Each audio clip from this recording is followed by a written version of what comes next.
Bonjour à toutes et à tous et bienvenue pour cette nouvelle vidéo qui sera sur le 8 mars, journée de la femme et des dérives du féminisme. Cette vidéo a été réalisée le mercredi 11 mars et dans la journée, on a appris que l'OMS déclarait enfin l'épidémie de coronavirus en stade pandémique. Alors évidemment là, ça a évolué énormément de choses. L'Italie est quasiment dans son intégralité dans une situation de quarantaine. En France, le gouvernement et son Premier ministre et M. Emmanuel Macron, pour l'instant, n'ont pas l'air de s'inquiéter et restent en stade 2 en France, alors que les chiffres des contaminés commencent à augmenter et n'est pas encore arrivé à son pic. Ici aux États-Unis, eh bien, le président Donald Trump a fait une allocution le mercredi soir. Il a informé que pendant 30 jours, il suspendait toutes les voies de communication de passagers avec l'Europe et les États-Unis. Un grand nombre de ligues ont annoncé qu'elles peut-être organiseraient des matchs de saison sans public. La NBA, elle, a quasiment suspendu sa saison. On a appris également qu'un certain nombre d'États viennent de se déclarer en état d'urgence, dont l'État de Washington DC, c'est-à-dire la capitale.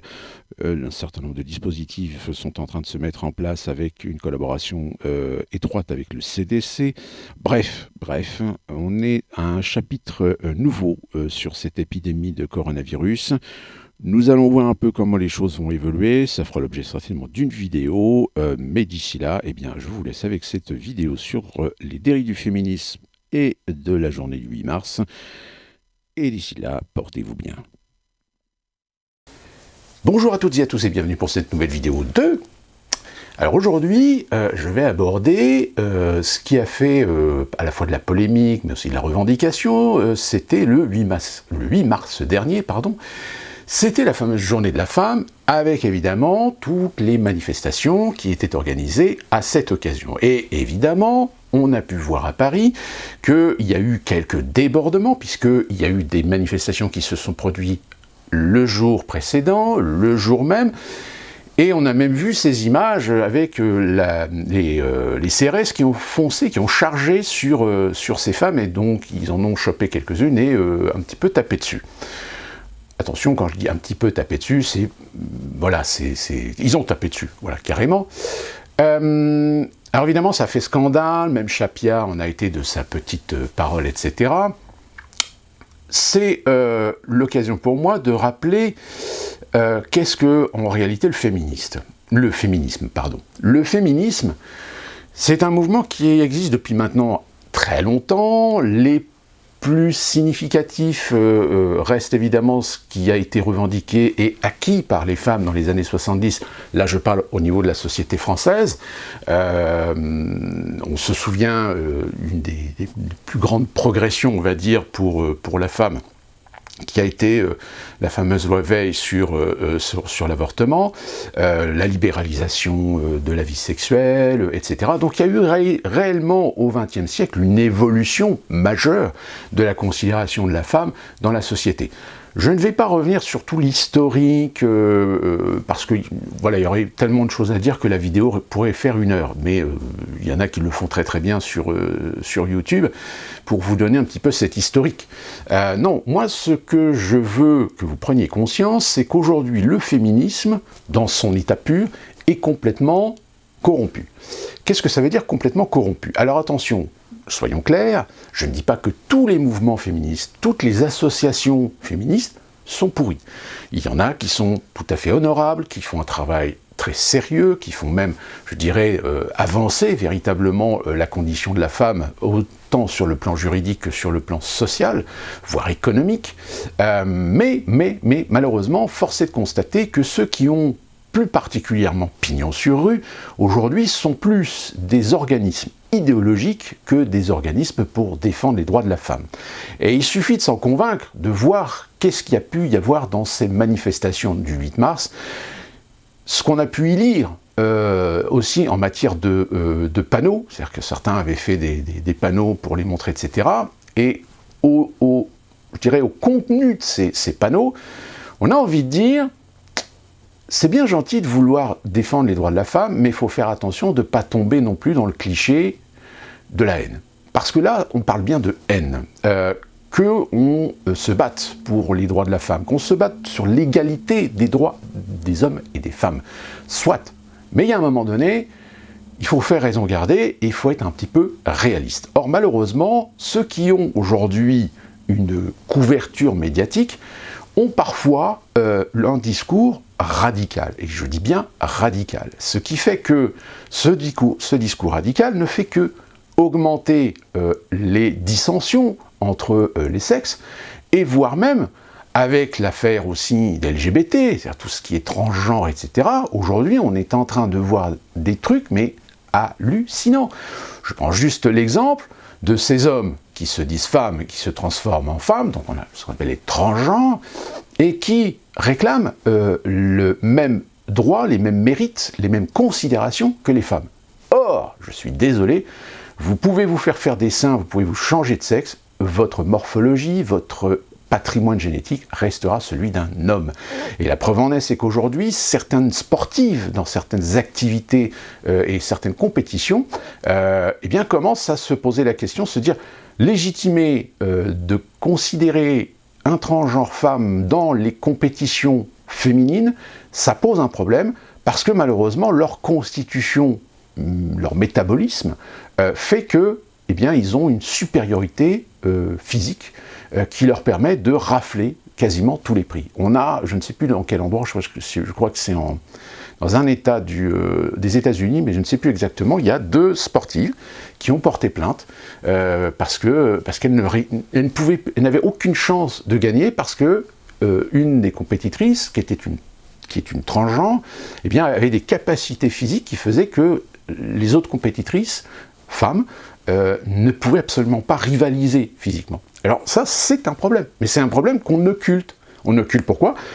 Parce qu'on a tellement dogmatisé ce droit des transgenres d'être considérés femmes ou hommes selon leur choix sexuel, selon leurs orientations sexuelles choisies, voire ce qu'on appelle post-op ou pré-op, ça pose en effet la question, mais cette question-là, en réalité, on n'a pas le droit de se la poser. Eh bien, c'est la même chose avec les féministes. C'est-à-dire, aujourd'hui, on le voit, on le sait, il y a des discours, il y a des images, il y a des photos qui démontrent qu'il y a aujourd'hui une radicalité, qu'il y a une haine, hein, et je pèse mes mots, une haine au sein de certains mouvements féministes. Et le problème, c'est que on repose des idéologies féministes sur cette haine.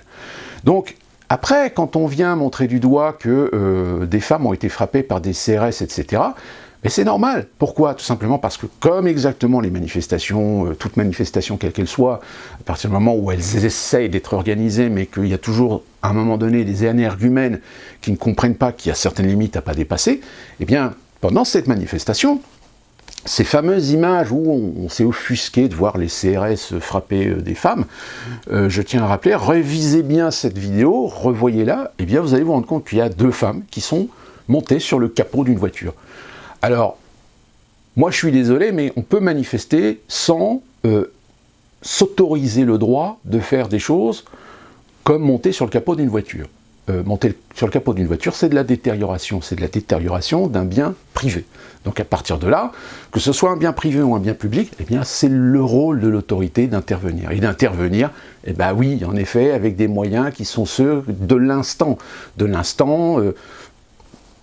Qui fait que, malheureusement, il y a parfois des individus qui croient avoir l'odeur de sainteté et qui croient qu'il suffit de se pointer devant un CRS pour dire « Hey, je suis un homme, je suis une femme, j'ai le droit avec moi, la liberté, les droits de l'homme, etc. » Eh bien non, ça ne marche pas comme ça. Si vous avez fait une connerie avant, si vous avez lancé une pierre, si vous avez pété une vitrine, si vous avez pété le carreau d'une voiture, si vous êtes monté sur une voiture, si vous avez fait une détérioration, si vous avez jeté quoi que ce soit vers les CRS, eh bien vous êtes sous le coup de la loi.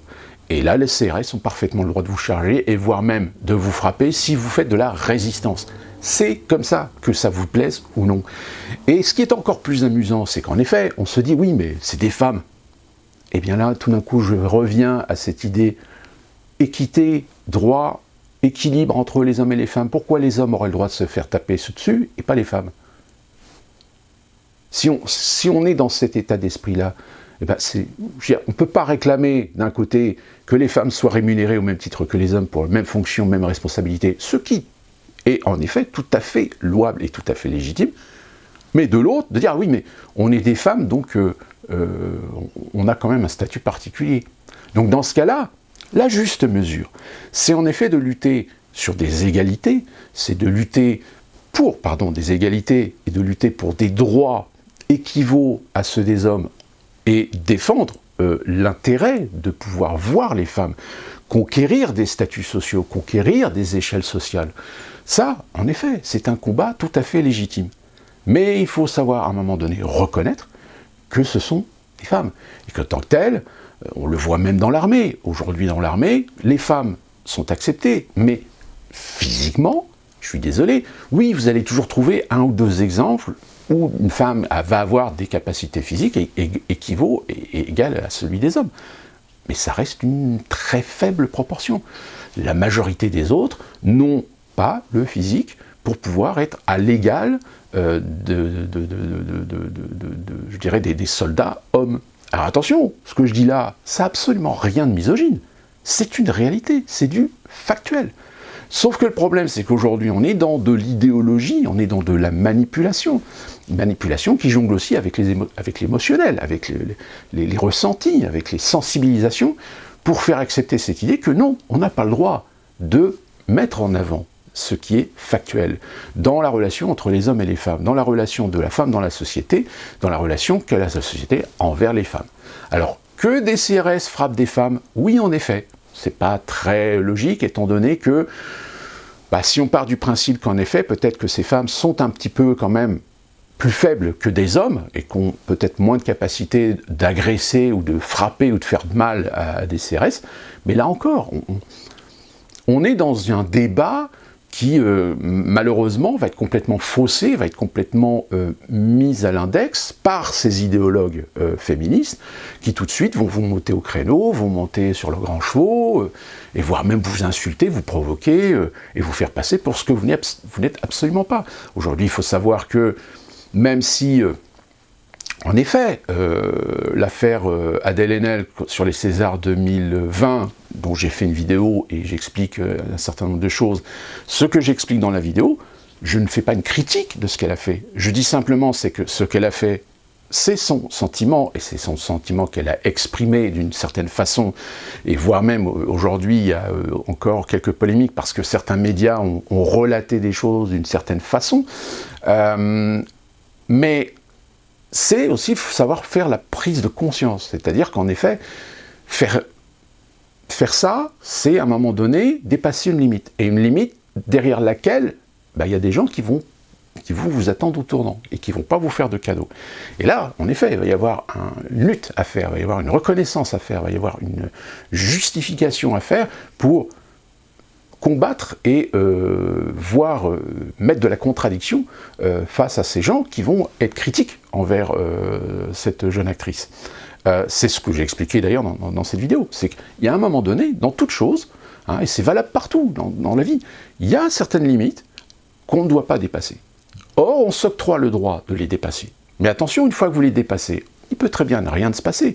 Vous pouvez en tirer même des avantages, des intérêts. Mais il va y avoir un jour où tout d'un coup la réalité va se rappeler à vous. Et là, c'est là qu'on se rend compte que, et là, ça ne concerne pas uniquement que les mouvements féministes, ça concerne tout le monde, ça me concerne moi, ça me concerne vous, c'est qu'à un moment donné, le jour où la réalité vous rattrape, tout d'un coup, vous êtes démunis. Vous êtes démunis pourquoi ? Parce que, tout d'un coup, au fond de vous-même, dans votre conscience, vous comprenez que finalement, là, vous avez été trop loin.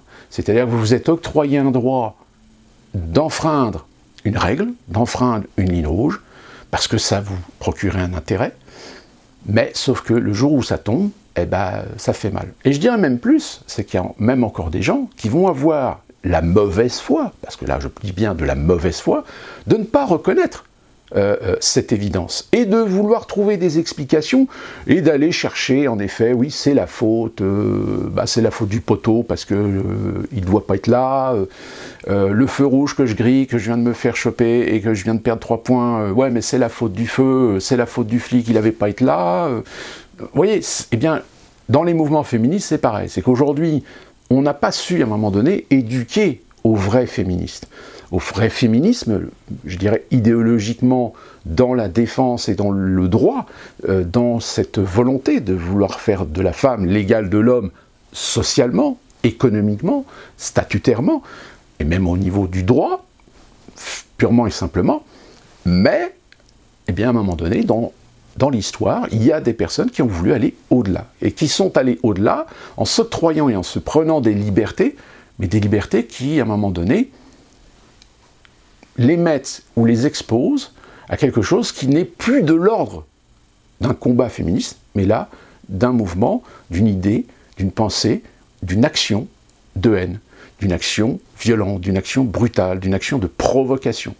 Mais ça, je pense qu'on en connaît tous. On a connu ce genre d'individu qui, à un moment donné, n'arrive pas à comprendre ça.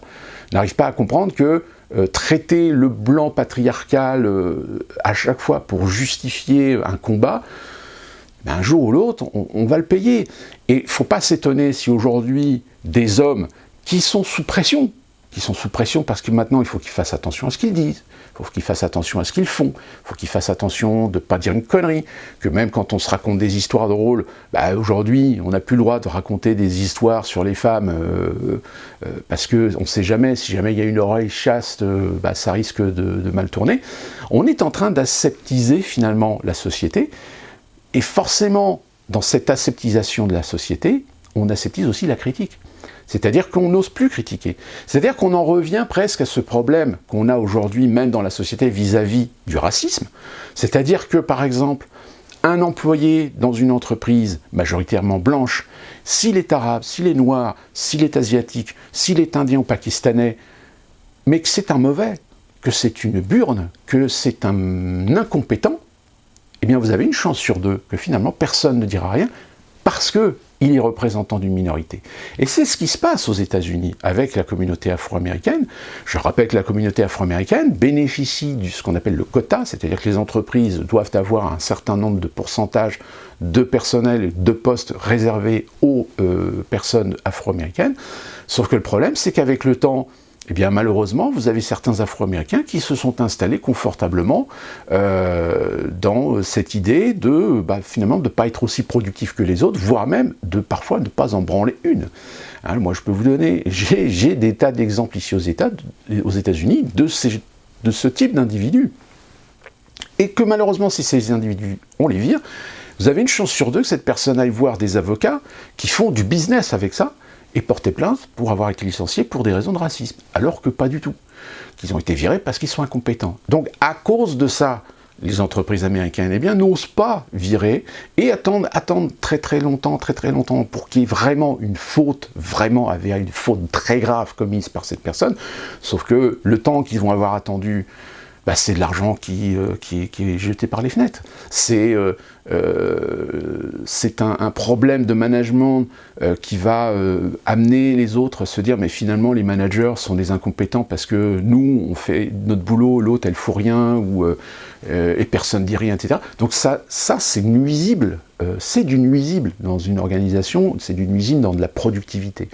Eh bien, chez les féministes, c'est pareil. Aujourd'hui, on est confronté à ces individus qui, dès qu'on formule une critique envers leur façon de défendre le combat féminin, tout de suite vont monter sur leurs grands chevaux et tout de suite vont vous agresser, vous provoquer, comme étant des misogynes, des blancs patriarcales.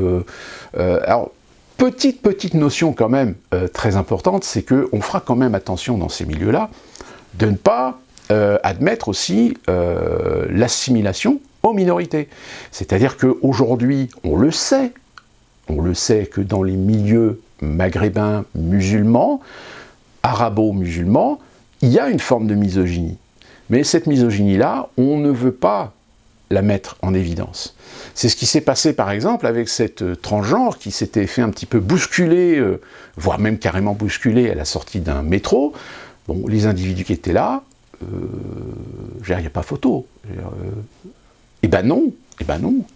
Je pense que cette personne, malheureusement, a été amenée à aller devant les médias, devant les caméras, pour justement temporiser la chose et dire oui mais attention, c'est pas parce que c'était des personnes issues de l'immigration qu'ils sont tous comme ça, pas d'amalgame, etc. Oui en effet, pas d'amalgame. Tous les maghrébins arabo-musulmans ne sont pas misogynes, il y en a même qui sont très respectueux des femmes, il y a même des musulmans transgenres, c'est une évidence. Mais de là à vouloir dogmatiser des évidences, dogmatiser des faits, pour ne pas les traiter, pour ne pas formuler de critiques, et justement mettre le problème sur la table, parce que derrière on a tellement peur que finalement ça pourra donner des arguments aux racistes. Alors quand je dis racistes, c'est pseudo-racistes ou en effet des vrais racistes, même si je suis convaincu que les vrais racistes sont extrêmement minoritaires en France. C'est un peu comme aux États-Unis, si vous voulez. C'est que, médiatiquement, on va faire monter un petit peu la mayonnaise. Hein, souvenez-vous de ces mouvements antifascistes, anti-souverainistes, qui ont eu lieu dans le sud des États-Unis. Je rappelle que les souverainistes, les suprémacistes blancs, le KKK, etc., officiellement, ils ne sont même pas 20 000 aux États-Unis, déclarés. On est d'accord. Si on va chercher vraiment les gens avec un peu l'esprit, etc., en effet, ils sont peut-être de façon plus nombreuse. Mais ces personnes, voilà, elles ont leurs convictions, mais malheureusement, c'est quelque chose qui est inhérent à toutes nos sociétés. Et on ne pourra pas lutter contre ça, si ce n'est lutter par le droit, si ce n'est lutter par la justice, ou sinon on va faire comme les nazis, c'est-à-dire qu'on va créer des camps, et puis on va mettre tous ces gens-là dans des camps, et puis on va faire un génocide, comme ça on sera débarrassé de tous les cons. Oui, mais ça on ne peut pas le faire, hein, même si malheureusement, dans cette manifestation qui a eu lieu le 8 mai, on a vu des panneaux qui laissaient sous-entendre un petit peu cette idée. Hein, donc voilà, enfin je veux dire, là on est dans l'excès, mais même encore cet excès, on va l'excuser, on va le dire oui mais c'est de l'excès inconscient, immature, etc. Oui, sauf que le problème c'est que quand l'immaturité arrive devant des caméras de télévision, tient des propos dans des blogs ou dans des réseaux sociaux, eh bien ça pose un problème, et ça pose un problème éthique par rapport à la société, et l'autorité même se fait complice, puisque l'autorité, elle, voudrait bien essayer d'ordonner un petit peu tout ça, mais n'arrive pas à le faire, parce que aujourd'hui, ces organisations féministes de premier plan sont aussi du lobbying. Ce sont des associations, ce sont des groupes qui sont financés par des gens qui ont tout intérêt à voir la fonction même de ces associations, le fonctionnement même de ces groupes féministes, dans un intérêt de dissociation et de distorsion même de la société. C'est un peu exactement comme le communautarisme. C'est toujours, on est en train de faire monter les gens les uns contre les autres, culturellement, religieusement, idéologiquement, parce que le diviser pour mieux régner, c'est ce qui est le plus efficace pour, à un moment donné, réussir à imposer ce qu'on veut. Regardez aujourd'hui le cas des retraites. Les gens sont allés dans la rue, les gens sont allés manifester dans la rue. Ça a été le cas aussi pour la loi El Khomri, hein, la fameuse loi travail. Les gens sont allés dans la rue. Le seul problème, c'est que les médias ont fait de la manipulation. C'est-à-dire qu'ils ont choisi les bons clients pour leur poser des questions, et finalement, ces gens-là ne savaient pas répondre de façon cohérente. Si vous allez sur Internet, sur les réseaux sociaux ou sur des sites d'information alternatifs, eh bien, on va trouver par contre d'autres gens qui, eux, maîtrisent bien le contenu de leur combat, le contenu de leur mécontentement, et savent dessiner les contours de toute l'idéologie qu'il y a derrière ces réformes. Eh bien, chez les féministes, c'est pareil.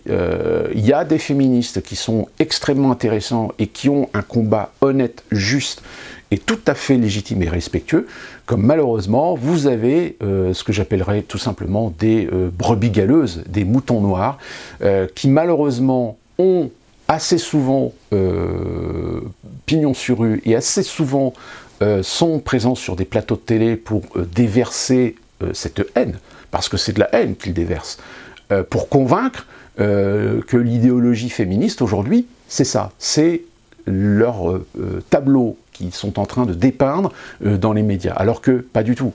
Le féminisme, c'est un combat légitime, un combat honnête, un combat qui doit être aussi lucide par rapport à la société, par rapport à ses règles, par rapport à la culture, par rapport à la religion, par rapport à beaucoup de paramètres, et ce qui fait que ce sont des combats de chaque jour.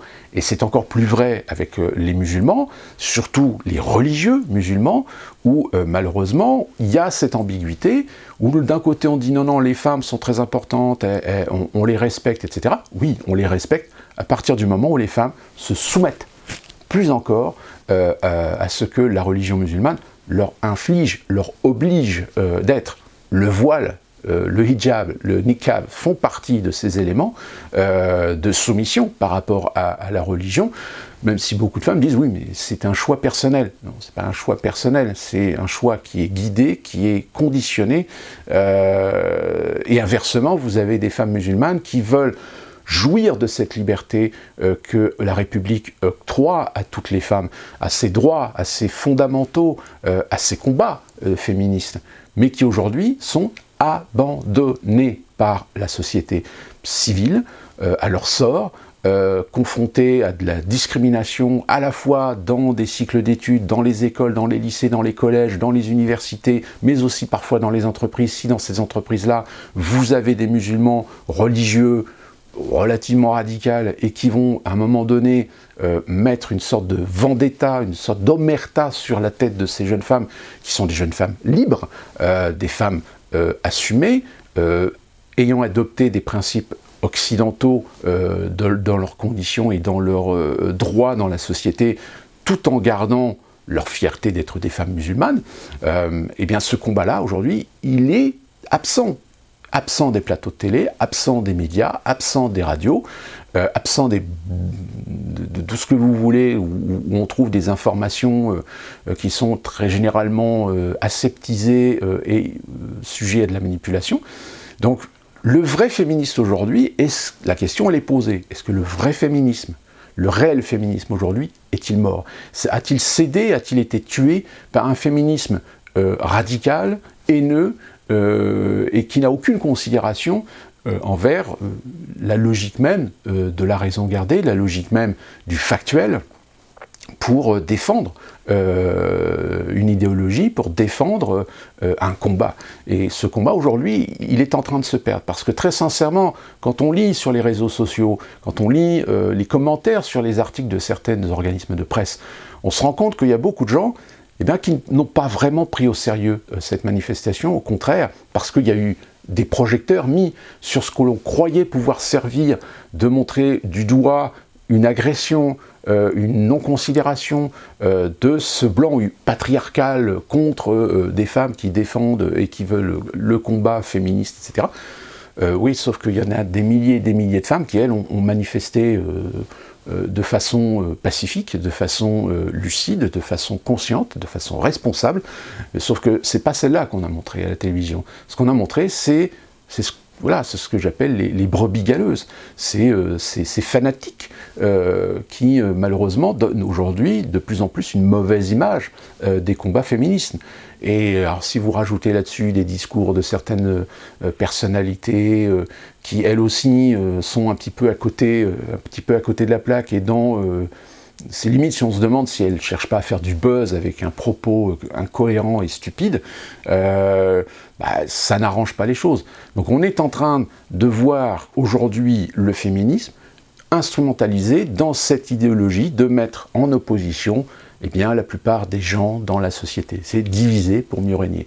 Le féminisme, le communautarisme, le religieux, le culturel sont aujourd'hui mis quasiment tous à la même échelle, c'est-à-dire être instrumentalisés pour une idéologie politique qui consiste à détruire l'État souverain, détruire la nation, pour imposer des lois totalitaires, des lois liberticides sous le manteau de la démocratie, parce qu'on aura toujours à défendre des principes démocratiques, sauf que quand on voit aujourd'hui l'évolution du code pénal, quand on voit l'évolution du droit fondamental, quand on voit l'évolution des droits de l'homme, on vous dit oui mais attention les droits de l'homme, ouais mais le problème pourquoi est-ce que vous avez voté telle loi qui autorise maintenant à récolter des informations sur vous. On a le fisc aujourd'hui qui peut utiliser des images satellites pour aller comment dire, chasser les fraudeurs fiscales sur des non-déclarations par exemple de piscine, parce que si vous avez une piscine et que vous ne l'avez pas déclarée, eh bien vous êtes mort, c'est fini, hein. Le fisc aujourd'hui peut utiliser Google Earth et ainsi que Street View pour aller chercher des informations chez vous, hein. Voilà, c'est un ensemble de choses qui finalement, c'est un sujet. Je pense que le féminisme aujourd'hui est un sujet qui est en lien avec d'autres sujets, et d'autres vidéos d'ailleurs que j'ai faites, et sur lequel eh bien, on n'a pas fini, à un moment donné, d'en parler, et de peut-être en faire du débat, mais du débat avec des gens intelligents, des gens lucides, des gens éclairés, des gens cultivés. Parce que malheureusement, eh bien, il est arrivé parfois de tomber sur des gens qui avaient des discours clairement conditionnés, clairement lavés du cerveau, et avec lesquels il est quasiment impossible de discuter, quasiment impossible de remettre du débat cohérent dans le sujet qui les concerne. Et ça ne risque pas de s'améliorer tant qu'il n'y aura pas une prise de conscience. Même si la prise de conscience, majoritairement, comme je l'ai dit tout à l'heure, sur les réseaux sociaux, les commentaires dans les sites d'information, etc., on est surpris quand même de voir des femmes qui ont des commentaires très lucides sur ces combats féministes, sur ces organisations féministes, qui se prétendent être les fers de lance du féminisme, alors qu'en réalité, ils sont en train de le dévoyer et de le corrompre complètement. Voilà, c'était une vidéo pour vous donner mon opinion sur la question. Alors après, vous pouvez être d'accord, pas d'accord, mais je pense que ce que je viens d'expliquer me paraît être lucide, sans parti pris, mais sans non plus être d'une position ou d'un autre, hein. Je ne suis pas machiste, au contraire, j'ai toujours eu de très bonnes relations avec les femmes, mais même bien au-delà de ce que l'on peut avoir en tant qu'homme, puisque c'est arrivé très souvent que les femmes étaient plutôt confidantes à mon sujet que me considéraient comme un mâle, le mâle, voilà, avec un M majuscule si vous voulez.